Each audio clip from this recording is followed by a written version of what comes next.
Mahal na taga-subaybay at mga kaibigan, ang atin pong programa Ligaya ng Buhay Ministry na ito po ay ating napapakinggan, napapanood sa radyo natin 101.3 Udyungan ay atin pong bibigyan ng pagtatalakay ang mahalagang mga paksa sangayon po sa espiritual na buhay ang makapagtutulong sa atin upang tayo ay lumago relasyon sa Panginoon, sa ating pamilya at kung paano tayo magiging mahusay na tagapagdala ng pabalita ng Panginoon. Ang inyo pong tagapaglingkod, Pastor Rick Riano. At nawa, kayo po ay nasa mabuting kalagayan at inanyayahan namin po kayo tuwing araw po ng linggo, alas 4 hanggang alas 5 ng hapon. Dito po sa himpilan ng 101.3 radyo natin. Ang inyo pong tagapaglingkod, Brother Jomer Taihon.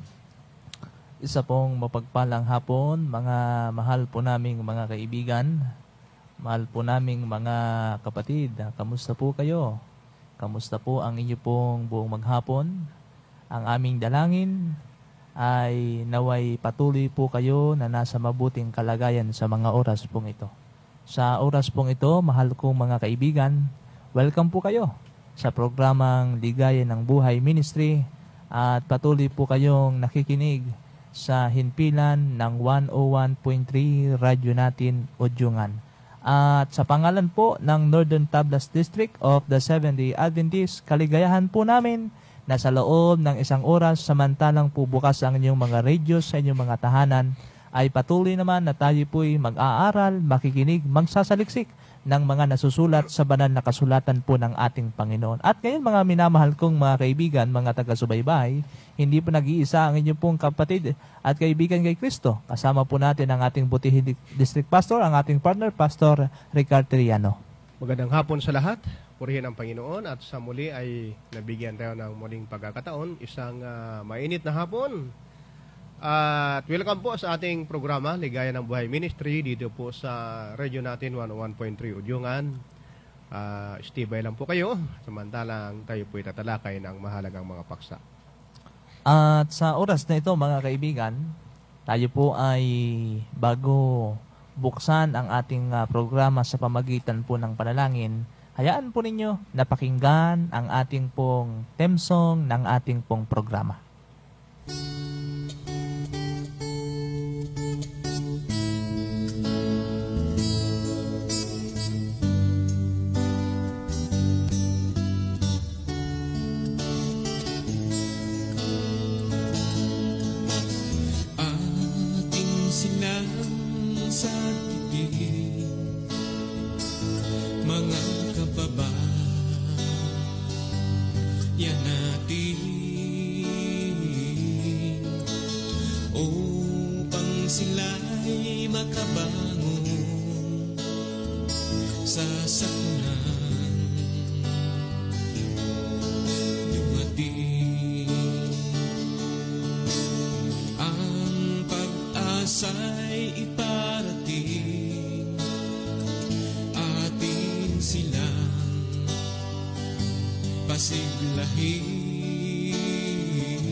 Handog ito ng Diyos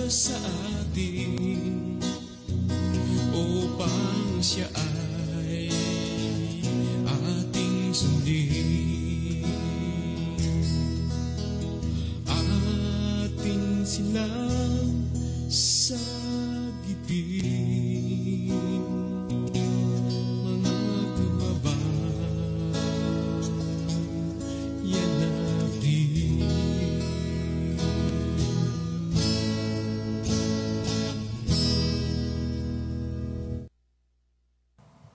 Mga mahal na mga kaibigan, tayo po ay manalangin.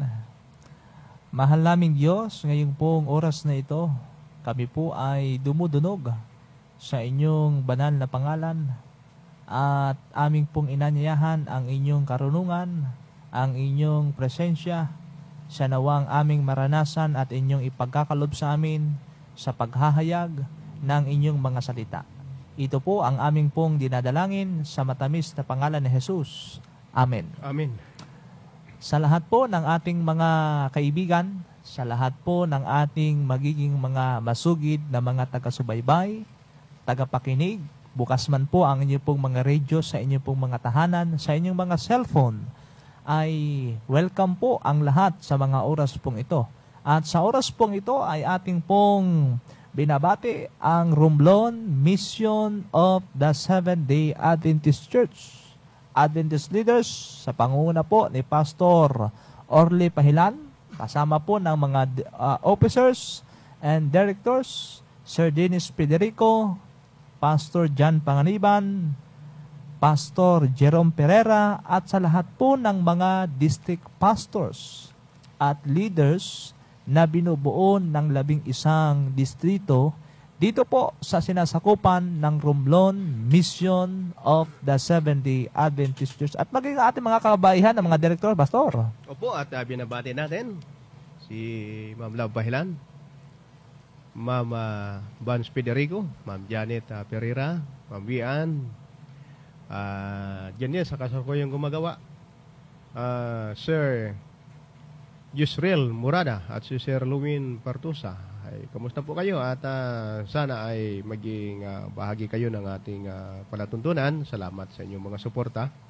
Yan po sa Romblon Mission at sa mga kaibigan natin sa iba't ibang lugar dito po sa napapalibutan ng probinsya ng Romblon at sa naabot din sa ibang mga karatig ng mga pulo o probinsya. Kayo po ay welcome sa ating programa ngayong hapon. At tunay na ang Panginoon ay napakabuti sa ating lahat. At sa hapong ito mga kaibigan, ay hindi din po natin nakakalimutan na pasalamatan ang ating mga mahal na mga sponsor na patuloy pong itinataguyod at patuloy pong sumusuporta sa ating pong radio ministry. At ating pong pinasasalamatan si Brother Ariel Ponte, at si Pastor Ricardo Riano, Mr. and Mrs. Chisi Padre Ragao, Ma'am Nalin Mutin, Ma'am Susan Dayok, Ma'am Melissa Palcotela, Brother Bongbong and Ma'am Luistro, Willie and Sally Molena, Brother Rene Pames, Ma'am Lumi de la Cruz, Ma'am Ruby Maestro, Sir Bernie Pidakan, Sir Boyser Pidakan, maging po sa Pangulo Seventh-day Adventist Church, ganun din po kay Mr. and Mrs. Wally Anyuso. Mga mahal na mga kapatid, salamat po sa inyo pong pagsuporta. At bagaman po salat tayo sa lahat ng bagay, ay patuloy din naman na ating pong idinadalangin na tayo ating pong itaguyod ang ating ministeryo dito po sa radyo natin 101.3 Ujungan. Tunay po mga minamahal, na ang ating pong programa ay nagpapatuloy. Kaya sa aming mga mahal na mga sponsor, patuloy lang po ang pagsuporta at nais nating bigyan ng panalangin, partner, ating mga sponsor. Apo. Dakilang Ama, kami po'y masaya sapagkat patuloy po ninyong ginagabayan ang mga sumusuporta, mga sponsor po sa Ligaya ng Buhay Ministry dito po sa radyo natin 101.3 Ujungan. Tunay po na ito ay nagpapatuloy sapagkat hayag nga naman ang kanilang mga pagtulong. Nang lahat ng ito ay dahilan sa inyong paggalinga, pagtulong din naman ang paggabay sa lahat ng kanilang mga pinagkakitaan. Nawa po Diyos ay dumami pa ang magbigay tulong upang patuloy na maisahin papawid ang programa ng 101.3 Radio Ujungan, radio natin dito po sa Ligaya ng Buhay Ministry. Ito po aming dalangin sa pangalan ni Jesus. Amen. Ngayong hapon mga kaibigan, ay tayo po ay tutungo sa ating pong aralin ngayong hapon. At kung kayo po ay merong pong mga Biblia, merong mga banal na kasulatan sa inyong pong mga tahanan, ay wag po kayong mag-atubili na inyong kunin at pag inyong nakuha, buksan po ninyo at sama-sama po nating pag-aralan ngayong pong hapon. Ang ating paksa po na ating pong pag-uusapan ngayong hapon ay napakaraming pagpipilian paano mo masusumpungan ang tamang iglesia. Ano ba ito, Pastor? Opo, at sa pasimula po, may mga katanungan tayong dapat na isaalang-alang. Hindi ka ba nagtataka kung bakit ay napakarami magkakaibang mga relihiyon sa mundo? Opo. At ang bawat isa ay nagsasabi na sa kanila ang katotohanan. Alam mo ba, kaibigan, kung saan sa kanila ang nagsasabi at nagtuturo ng tungkol sa Diyos? Kaya kaibigan, kung ibig mong malaman ang katotohanan, sino ba ang tunay na bayan ng Diyos? Kaibigan, ang susi ay ang Biblia. Ay merong kasagutan para sa ating lahat. Merong tayong mga agam-agam. Merong mga bagay na gusto mong magbigay kasagutan. Tanging ang susi ay ang nasa banal na kasulatan ng Panginoon. Bawat isa na nalilito ang Biblia ay makapagsasabing kung alin ang totoo at kung alin ang mali. Kaya po ating pag-aralan ngayon ang ating paksa na lubhang napakahalaga. Bakit napakaraming kakaibang mga relihiyon? Opo. Ang isang Kristyanuhan partner ay Opo. talagang maraming mga relihiyon. Mhm. Ngunit mga minamahal kong mga kaibigan, sang-ayon po sa isang talata sa Biblia, sa aklat po ng Amos 3 ang talata po ay 7, merong pahayag ang Santang Biblia. Ganito po ang sabi, tunay na ang Panginoong Diyos ay walang gagawin malibang kanyang ihayag ang kanyang mga lihim sa kanyang mga lingkod na mga propeta. Mga kaibigan, mga kapatid, ang sabi po ng Biblia, totoo na ang Panginoong Diyos ay walang ibang gagawin sa ating buhay kundi kanyang ihayag ang mga bagay na hindi pa natin nalalaman. Mga bagay na hindi pa natin nalalaman, mga katotohanan at siya'y gagamit ng mga lalaki at babae na kanyang mga lingkod. Ating pag-aralan ang salita ng Diyos. Alalahanin po natin, mahal na mga kaibigan, na mahalaga dito ay hindi lang kung ano ang iniisip mo. Ang mahalaga ay kung ano ang sinasabi ng Biblia. Kung ito ay nasa Biblia, yun ang dapat paniwalaan. At kung wala sa Biblia, yun ay tiyak na hindi dapat nating paniniwalaan. Kaya kaibigan, sa pag-uumpisa ng ating pong pag-aaral ngayong hapon, ating pong umpisahan sa huling aklat po ng Biblia, sa aklat po ng Revelation 6 tungkol sa 4 na mga gabayo. At dito po ay tinutukoy sa kabanata 6 ng Apokalipsis, ang 4 na mga gabayo ay kumakatawan sa iba't ibang panahon sa kasaysayan ng Christian Church. Sa mga panahon yon, makikita natin kung paanong lumago ang iba't ibang relihiyon sa panahon natin ngayon. Kaya nga po ang sabi po ng aklat ng Revelation 6 verse 1 ay ganito po ang sabi ng Biblia. Pagkatapos ay nakita ko nang buksan ng kordero ang isa sa 7 tatak. At narinig ko ang isa sa 4 na nilalang na buhay na nagsalitang gaya ng tunog ng kulog. Patuloy po, mga minamahal. Ng kulog, ang wikay halika. Sa verse 2, ang wikay tumingin ako at nakita ko ang isang kabayong puti at nakasakay doon ay may isang pana, binigyan siya ng isang krona. So, ibig sabihin, Pastor, ang ang una na mga kabayo ay puti. Puti, kulay puti. Yan. At patuloy po ang teksto na sa nagsasabi, partner. Mhm. At siya ay humahayong, lumulupig, at upang lumupig. Mhm. At dahil dito, mga minamahal, ang unang simbahan ay ang dumadaig na pananampalataya. Ito ay maputing kabayo. Ang puti po ay kumakatawan ng dalisay na pananampalataya.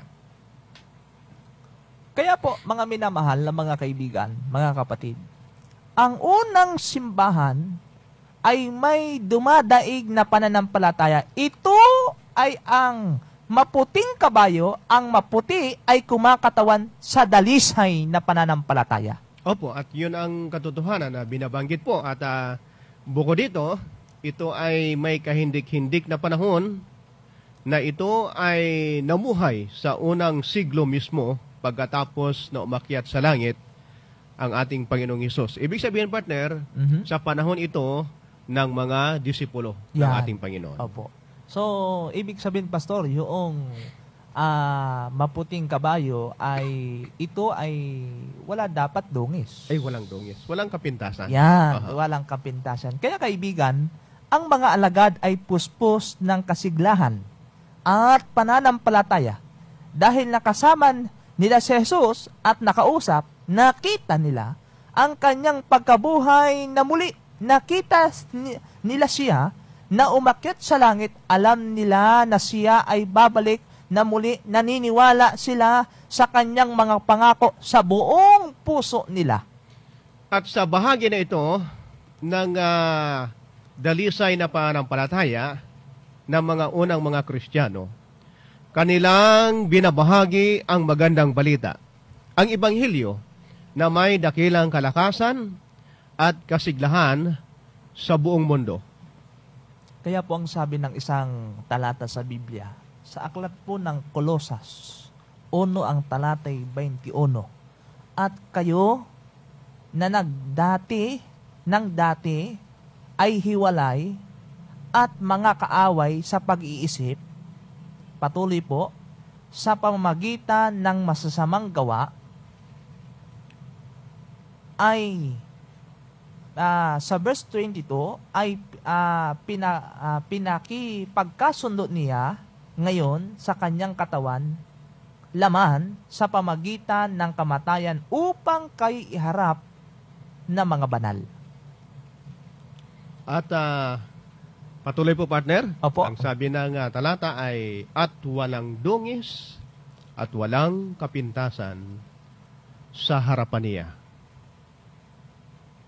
At kung kayo'y nagpapatuloy na matatag at matibay sa pananampalataya at hindi nakikilos sa pag-asa sa Ebanghelyo na inyong narinig sa 23 na ipinangaral sa lahat ng mga nilalang sa silong ng langit. Akong si Pablo ay naging ministro ng Ebanghelyong ito. At ang sabi po dun sa isang aklat sa Gawa 14, Gawa 5, ang talata po'y 14, lalo pang maraming mananampalatayang lalaki at babae ang naidadagdag sa Panginoon. At sa aklat po ng Gawa 2:47, at idinadagdag sa kanila ng Panginoon araw-araw ang mga maliligtas. So ibig sabihin, Pastor, doon sa sinisimboluhan ng unang kabayo na puti, Oho.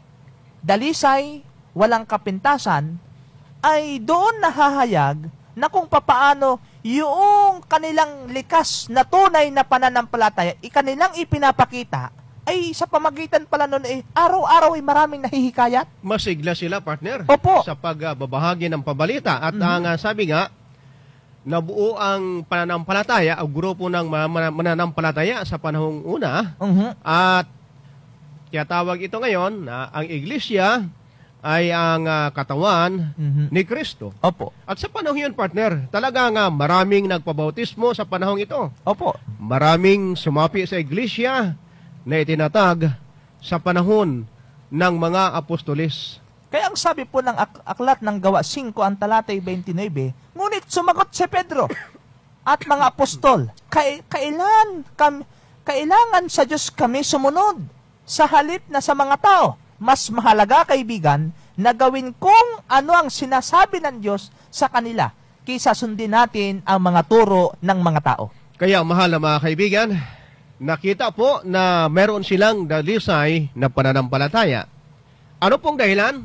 Dahil nakasama nila si Jesus, pinaniwalaan nila ang pinaniwalaan ng ating Panginoon.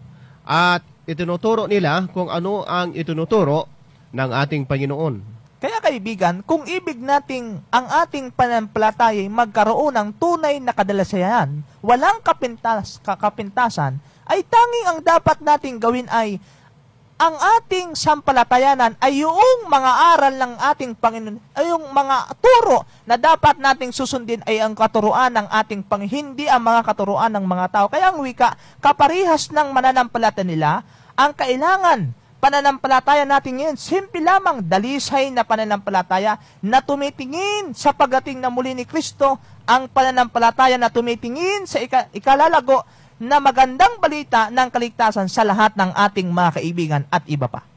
Opo, maliban sa ating mga kaibigan, partner, mga Opo. kapitbahay, sa buong mundo, na tinutupad ang dakilang utos ng pagsasaksi na ibinibigay ni Jesus sa atin. Yan ang tiyatawag na dalisay na pananampalataya. Yan ang pananampalataya ng mga alagad noong unang siglo. Kaibigan, ang simbahan ay dumadaig na pananampalataya ay kinakatawan ng puting kabayo. Ang panahong ito ay nagwakas noong 131 to 100 AD. Yun po ang katotohanan. Meron pong panahon, mga kaibigan, ha? Kaya mapapansin po natin, yung nasasakop na panahon na ginasimbuluhan ng mga apat na mga gabayo nito. At dito nga ay ating mapapansin na katulad sa katanungan ganito, ano na naman po ang nakita ni Juan nang buksan ang ikalawang silyo? Kaya po, Pastor, basahin natin. Sa aklat ng Revelation 6:4, ang sabi po ay, at may lumabas na isa pang pulang kabayo. Ang nakasakay doon ay pinagkaloobang alisin sa lupa ang kapayapaan. Opo, at hindi lang ganon, ang sinasabi ng teksto ay upang magpatayan ang isa't isa at binigyan siya ng isang malaking tabak. Ay, madugo ito, partner. Opo. Kulay pula. Opo. Na sinusumbuluhan ng ikalawang kabayo. At ang wika po, mga minamahal, ito ay ating aalamin sa pagkatapos po ng 31 to 100 AD, ang mga Kristiyano ay nagsimulang nalagas sa Roma at sila po ay pinagpapatay at marami sa kanila ay pinakain sa mga leon sa malaking mga coliseum sa loob ng imperyo ng Roma. So, ibig sabihin, Pastor, ipinapakita natin dito sa pag-aaral natin, after 31 to 100 AD, ay yung sinusimboluhan ng pangalawang kabayo ay pula. Ibig Opo. sabihin, ay talagang dumanas ang mga Kristiyano na mga tapat noon, tapat na mga Kristiyano, dumanas sila ng matinding krisis. Opo. Oo. At marami sa kanila ay pinagpapatay. Yan. At ayon po sa kasaysayan, mga minamahal kong mga kaibigan, sila ay pinagkakain sa mga leon. Yan. At ang sabi po sang-ayon sa kasaysayan, sobrang nakakatakot sa panahong ito para sa Christian Church. Pero alam nyo po, mga kaibigan, ang nangyayari, kahit sa ganitong kalagayan, lumalago pa rin ang iglesia. Isang church historian sa panahong iyon ang nagsabi, ang dugo ng mga Kristiyano ay katulad ng mga binhi. Na ang sabi po, partner, habang namamatay ang mga tao at nilalaan ang buhay kay Jesus, parang tulad ito ng binhi na itinanim, marami ang pumapalit sa kanila. Ang magandang balita ay kumalat sa buong imperyo ng Roma at sa buong kilalang dako sa panahong iyon. Kaya mga kaibigan, bakit ito ay naranasan ng unang mga Kristiyano? Wala para tayo. Opo. Wala pa tayo.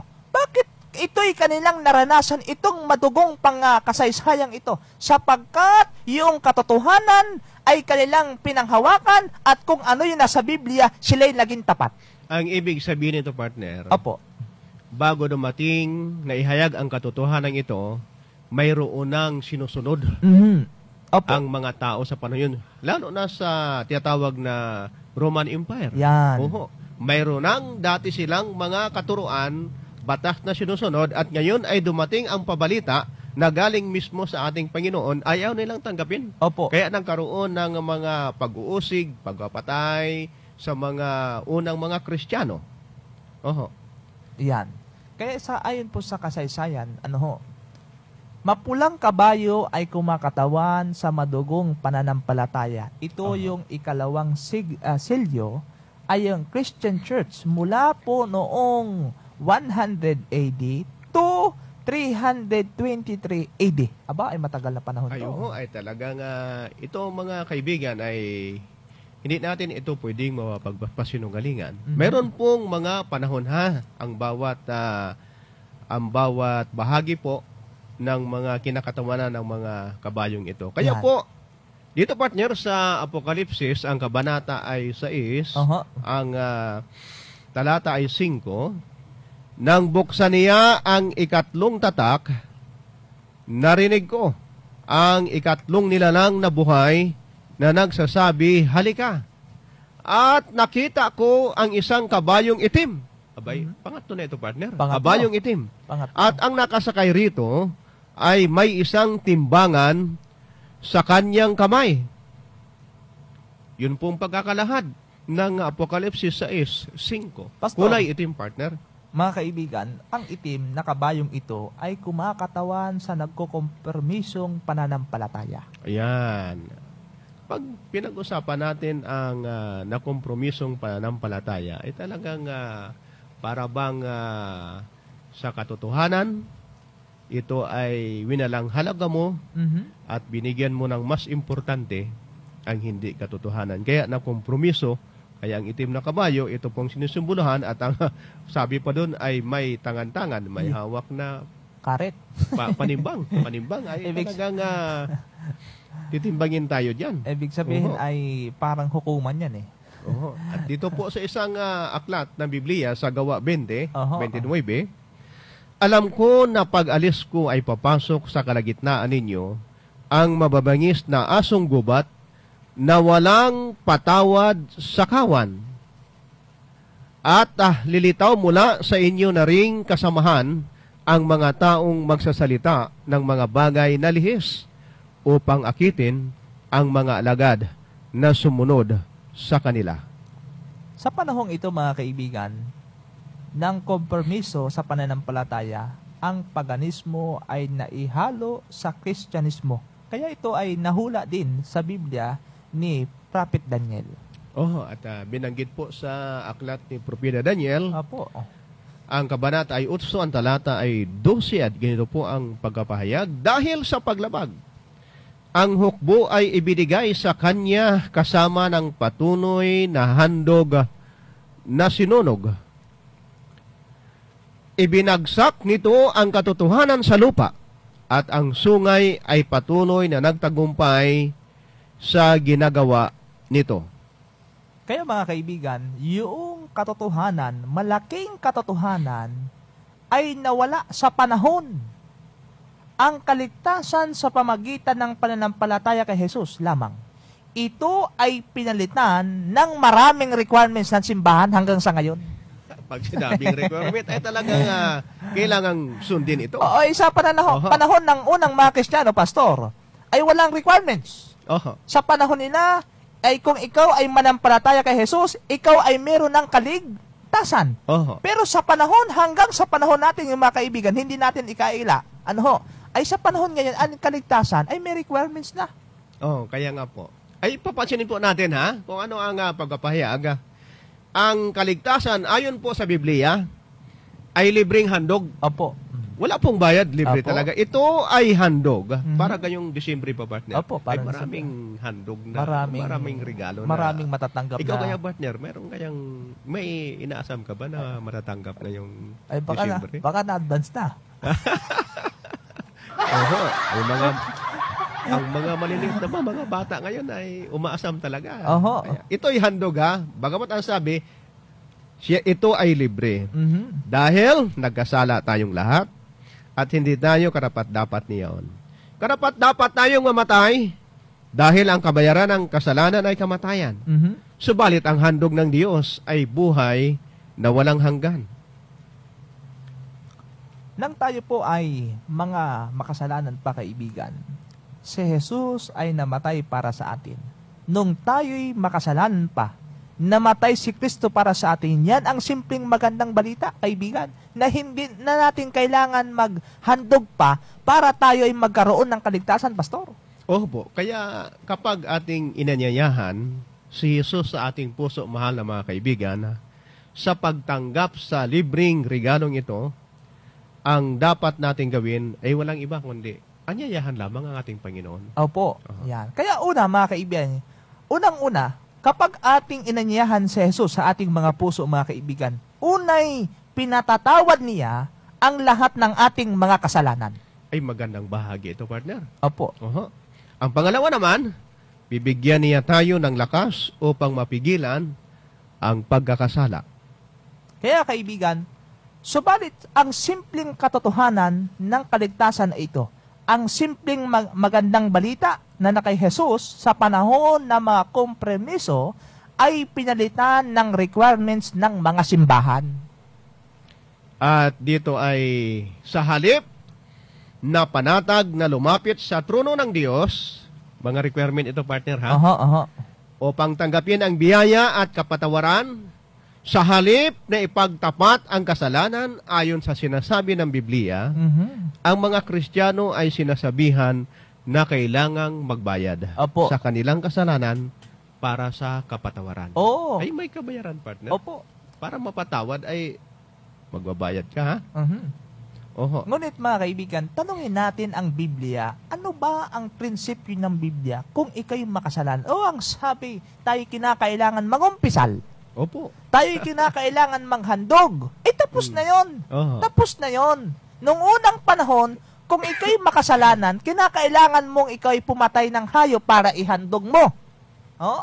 Ngayon, yung paghahandog, mga minamahal kong mga kaibigan, tapos na yon sapagkat si Kristo'y namatay na sa cross. Ngayon, tayo'y makasalanan. Anong kinakailangan? Kailangan pa ba natin maghandog? Kailangan ba tayo ay lumapit sa mga tao at sabihin natin yung ating mga kasalanan? O kaibigan, ito po ang sabi ng Biblia. Ang sabi sa unang Juan 1, ang talatay 9, kung pinapahayag natin ang ating mga kasalanan, siya'y tapat at banal na magpapatawad sa ating mga kasalanan at tayo lilisin sa lahat ng kalikuan. Ibig sabihin, Pastor, kung ako'y makasalanan, ako'y nagkasala, hindi ko kailangan mangumpisal kung kanino-kanino.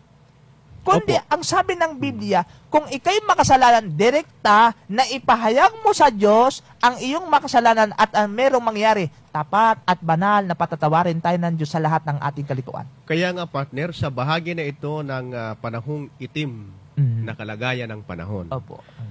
ang katotohanan ito ay nakompormiso. Dahil sa halip na dumiriktang mangumpisal ang tao sa Diyos na manlalalang, sa kapwa niya nilalang siya ng umpisal na umaasa na papatawarin siya pagkatapos ng pangungumpisal.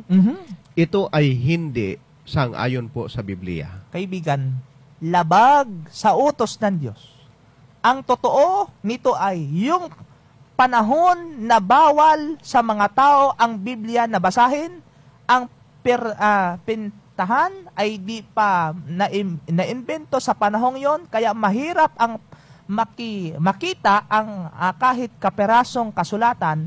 Ang resulta kung sinasabi ng simbahan yon, sinusunod kahit ito'y di ayon sa Biblia. Oh. Kaya ang pananampalataya, mga kaibigan, mga kapatid, ng mga Kristiyano ay corrupt talaga.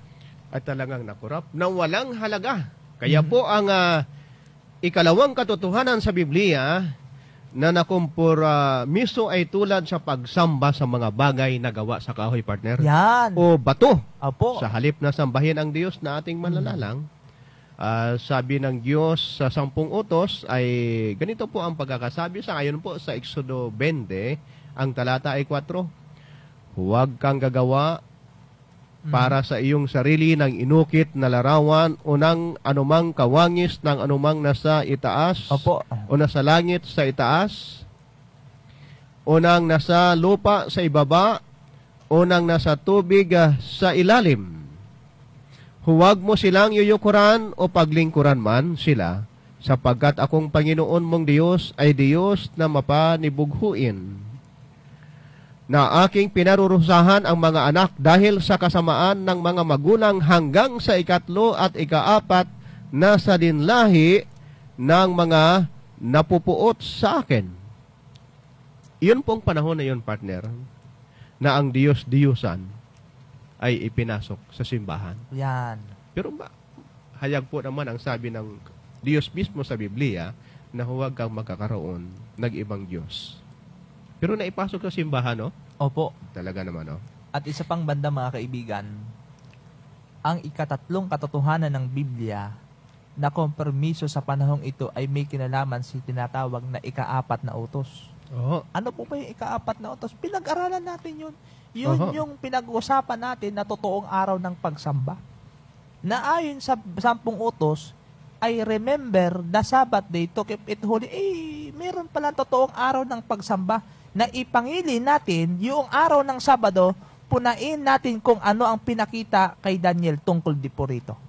Ang pagkakabanggit po ni Propeta Daniel sa 7:15, tungkol sa akong si Daniel, ang aking espiritu ay nabalisa sa loob ko, at binagabag ako ng aking mga pangitain sa aking pag-iisip. Dito po, mahal na mga kaibigan, nakita na natin kung paano pinatupad ng isang tao po, ha?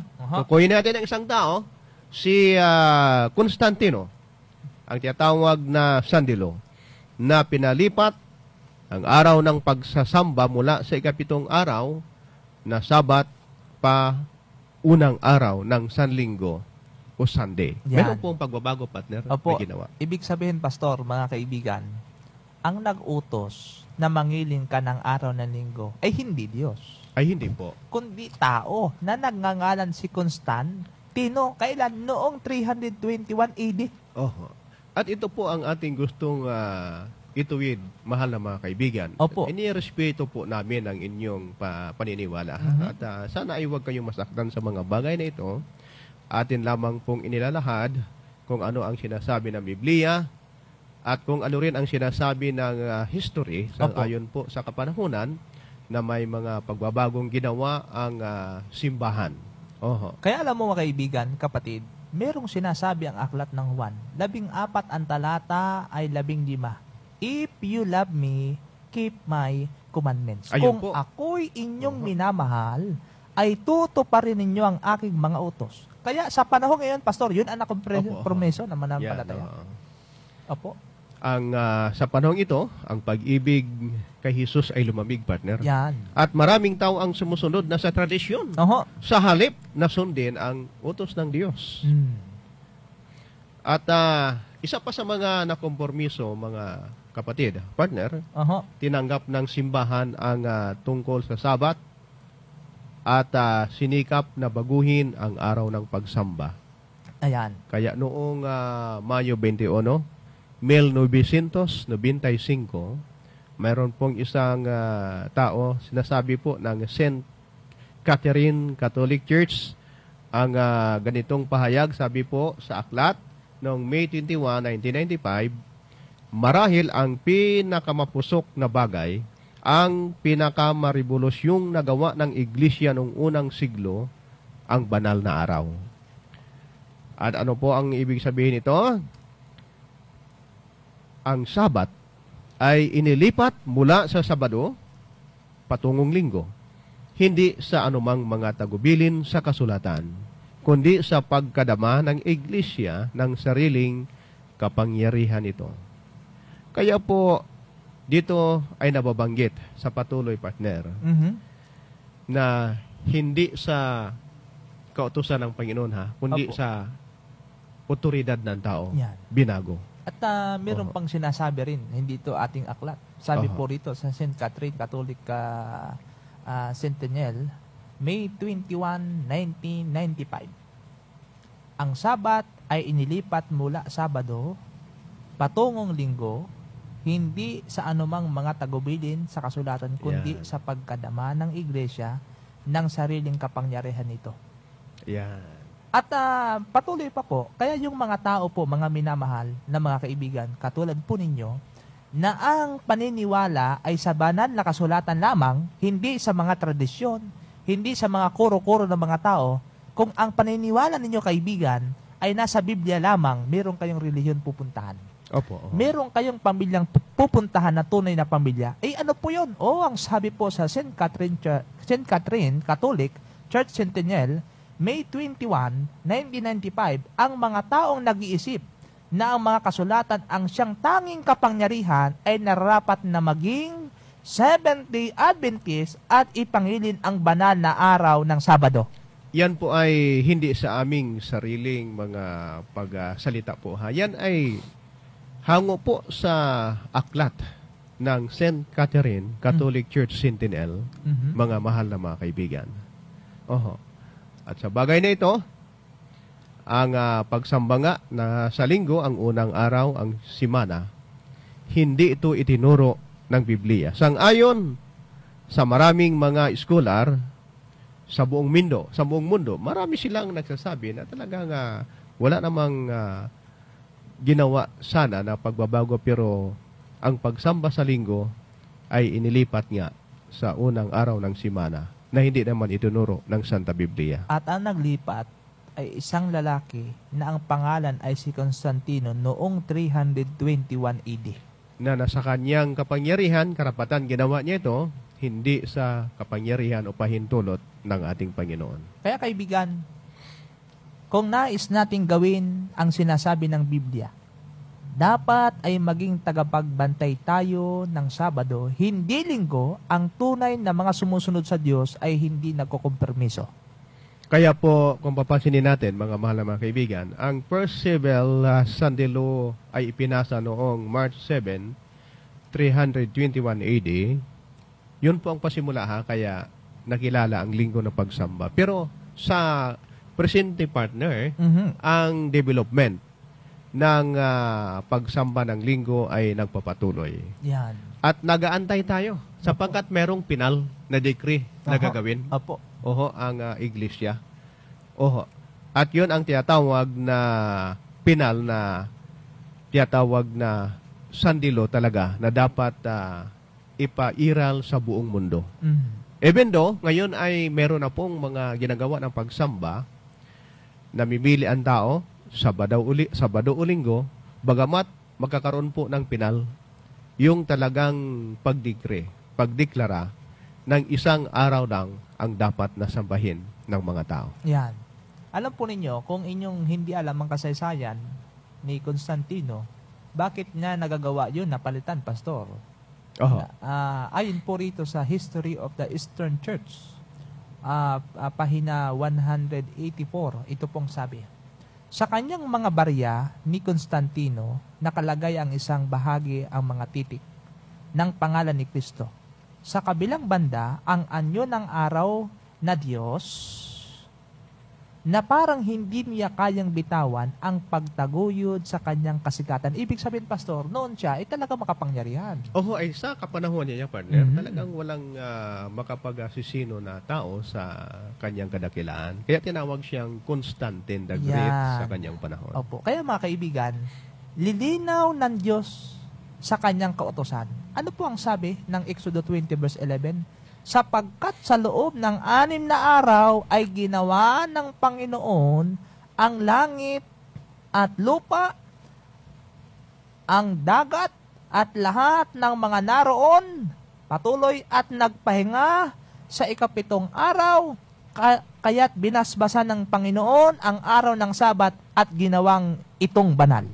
Ayan po, at nais ng Diyos, mahal na mga kaibigan, nabantayan ang kanyang mga tao ang Sabat. Sa simula pa lamang.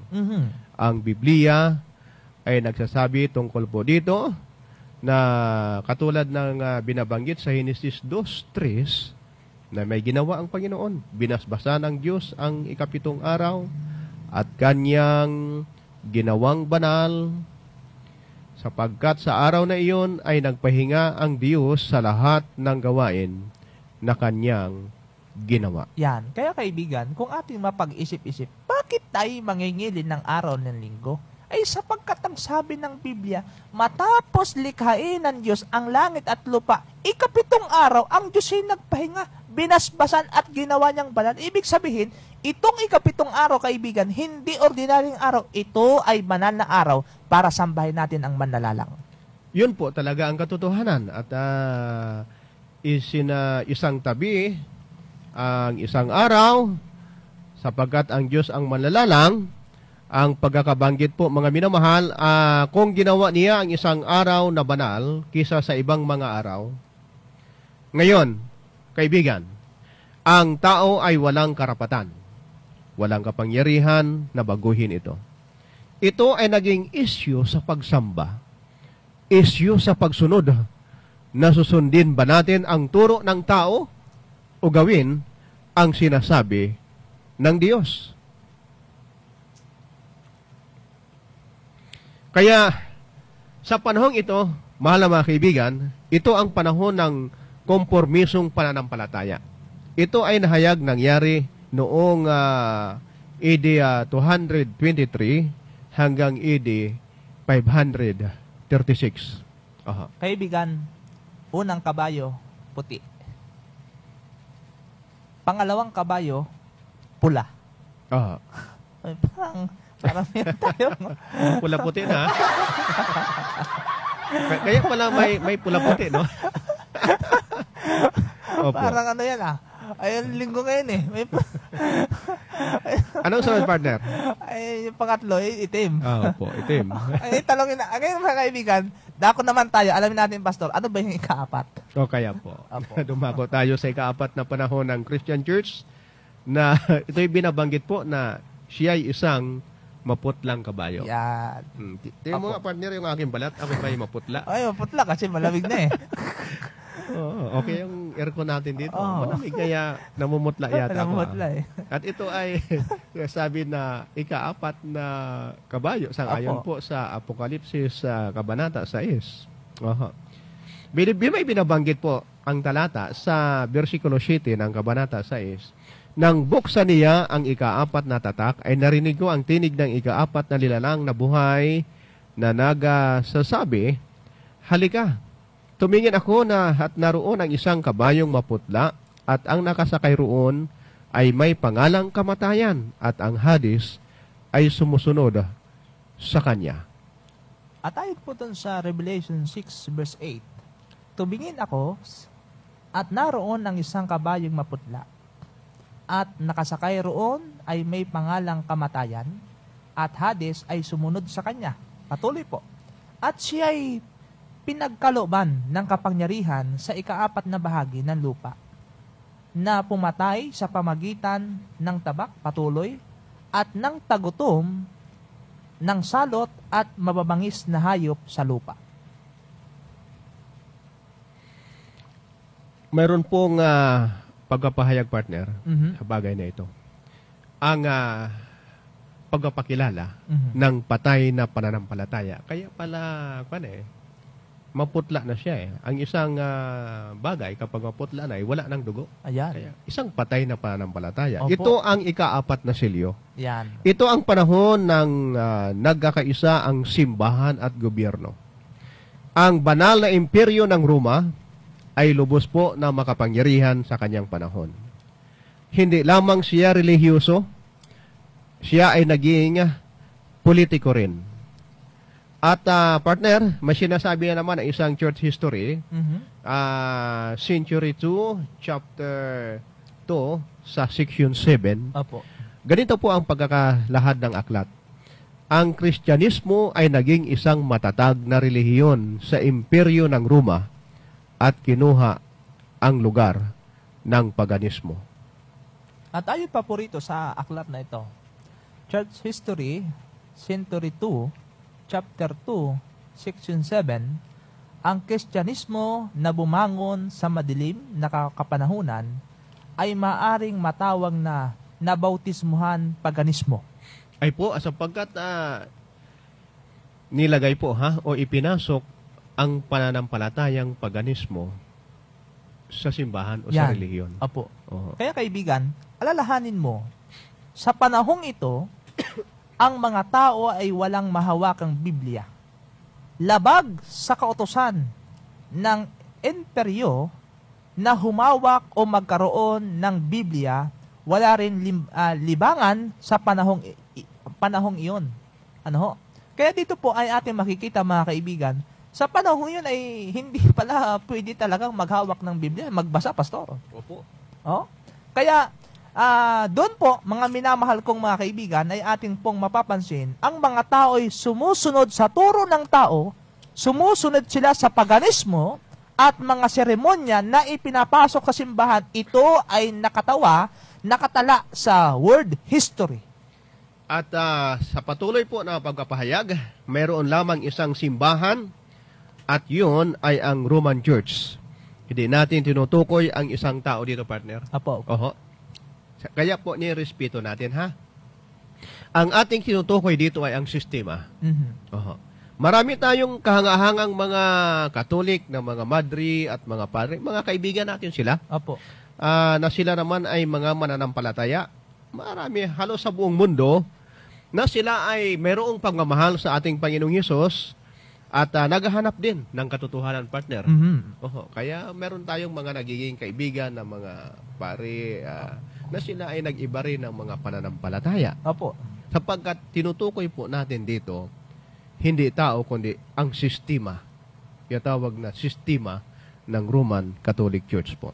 Kaya ang panahong ng maputlang kabayo ay mas higit na nakakatakot sa panahon ng korporamiso sa panahong ito ng pamumuksa o paglulupit sa mga tao ng Diyos. Kaya ito ay tinatawag sa panahong yaon na Dark Ages. 50 million, partner, na mga Kristiyano ang pinatay dahil lang sa kanilang pananampalataya. Napakarami at talagang mahirap ang kalagayang ganito. Yung meron tinatawag, pastor, na yung mga hakbang na pakikipag-kompromiso. Ayan po. Ano po ang ginagawa nila ng ating simbahan?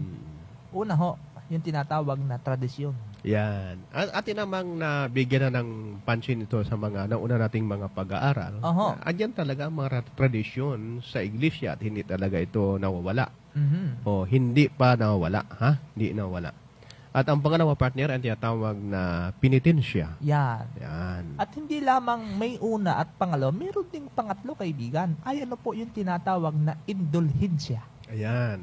At tungkol po sa pagpapahayag patungkol sa indulhensya, mahal na kaibigan, ang sinasabi po ay ipinasok ito sa simbahan. Yan. Ang ibig sabihin pwedeng mabayaran ang indulhensya upang marahil ang kamag-anak mo ay makaalis sa purgatorio. Opo. O mabayaran mo mismo ang iyong sarili Mhm.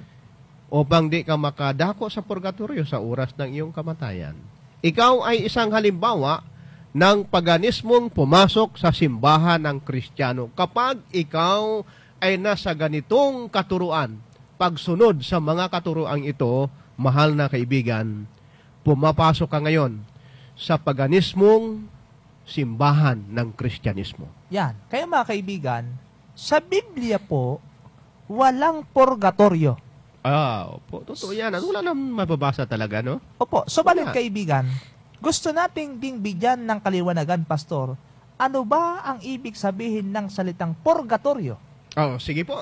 Ngayon po, mga minamahal kong mga kaibigan, ayon po sa diksyonaryo ng Romana Katoliko, ang purgatorio ay isang lugar o kondisyon ng pansamantalang pagpaparusa para sa mga namatay na hindi lubusang nakalaya sa mga makasalang binyal o hindi nakabayad ng buo ng kailang mga kasalanan. Sa ibang salita, sa tiyuhuliya ng simbahang Katoliko, ang purgatorio ay lugar para sa mga kaluluwa ng mga namatay na Kristiyano kung saan dilininis nila sila sa kailang mga kasalanan na hindi nila napagdusahan dito sa lupa. ang doktrinang ito ba ay na tinatawag na purgatorio ay nasa Biblia? Ang sagot ko ay wala. Yun pala, Pastor, ang ibig sabihin ng Opo. salitang Ay purgatorio. wala talagang masusumpungan sa Biblia. Pero alam mo, partner, naniniwala ang mga kaibigan natin sapagkat merong pahayaga na sila ngayon,